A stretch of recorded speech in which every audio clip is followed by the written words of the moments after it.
हमने शहर को दी एक नई पहचान, हम हैं सिंघानिया बिल्डकॉन। तो आज भोपाल में आरएसएस के सेवा न्यास में बीजेपी और आरएसएस की समन्वय बैठक की शुरुआत हुई। बैठक में क्षेत्र प्रचारक दीपक के साथ संघ के सभी अहम अधिकारी और बीजेपी के नेता शामिल हुए। बैठक में सरकार और बीजेपी संगठन के कामकाज की समीक्षा के साथ खरगोन में हुए हिंसा पर भी चर्चा हो गई। इसके अलावा बीजेपी के 10% वोट कैसे बढ़ाए जाए, इसको भी लेकर मंथन हुआ। आज की बैठक में भोपाल और नर्मदापुरम संभाग के पदाधिकारियों को आमंत्रित किया गया था, जिसमें बीजेपी प्रदेश अध्यक्ष वीडी शर्मा और कई मंत्री शामिल हुए। बैठक में मुख्यमंत्री शिवराज सिंह चौहान के शामिल होने की संभावना है। बीजेपी और आरएसएस के बीच इस बैठक को आगामी विधानसभा चुनाव को लेकर भी बहुत अहम माना जा रहा है। तो संघ की समन्वय बैठक नियमित प्रक्रिया का हिस्सा है, जिसमें भारतीय जनता पार्टी नहीं, संघ के जितने भी अनुषांगिक संगठन है सब समय समय पे सम्मिलित होते हैं। संघ कभी भी माइक्रो पॉलिटिक्स के विषय में इंटरफियर नहीं करता, मैक्रो इश्यूज पे आता है। समाज का निर्माण कैसे हो, समाज की दिशा क्या हो, तो इन सभी विषयों पे चिंतन होता है और सभी अनुषांगिक संगठन उसमें सम्मिलित होते हैं।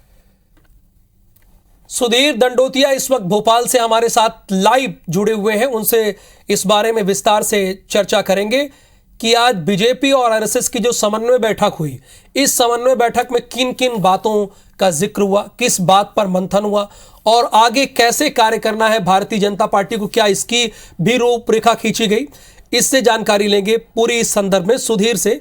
सुधीर हमारे साथ लाइव भी जुड़े हैं। सुधीर, ये बताइए कि आज जो भारतीय जनता पार्टी और आरएसएस की बैठक हुई है, हालांकि उनके प्रवक्ता तो कह रहे हैं कि एक सामान्य प्रक्रिया है, पर मैं आपसे ये जानना चाहता हूं कि किन बातों को लेकर यहां पर बातचीत हुई है, किस विषय पर बात हुई है दोनों के बीच, वो जरा बताइए। देखिए, बिल्कुल बात करें तो बीजेपी में सबसे बड़ी बैठकों में संघ की समन्वय बैठक को माना जाता है। लिहाजा प्रदेश सरकार के कामकाज की बात हो या बीजेपी संगठन के कामकाज की बात हो, उसका न केवल पूरा ब्यौरा इस पूरी बैठक में लिया जाता है, बल्कि आने वाले समय में संघ की अपेक्षाएं जो सरकार और संगठन से है बीजेपी के, वो भी यहाँ पर बताई जाती है। जो क्षेत्रीय प्रचारक है दीपक बिस्वटे, आज उन्होंने ये पूरी बैठक ली थी, जिसमें संघ के जो क्षेत्र के जो दूसरे अन्य पदाधिकारी थे वो भी शामिल हुए। इसके अलावा बीजेपी संगठन की ओर से प्रदेश अध्यक्ष वीडी शर्मा और प्रदेश सरकार के जो मंत्री हैं भोपाल और नर्मदापुरम संभाग के अंतर्गत जो जनप्रतिनिधि और मंत्री आते हैं, उनके साथ में पूरी बैठक हुई है।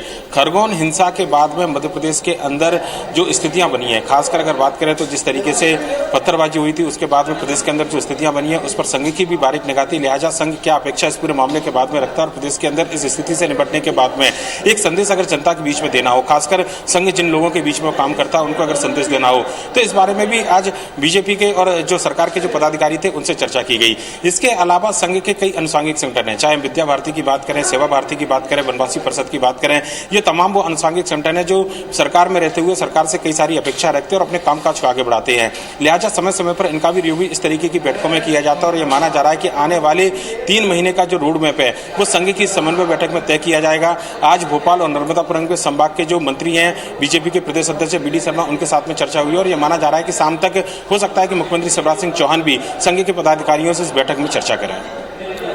शुक्रिया सुधीर इस पूरी जानकारी को लेकर, क्योंकि भारतीय जनता पार्टी और आरएसएस की आज एक बैठक हुई, उसी पर जानकारी दे रहे थे।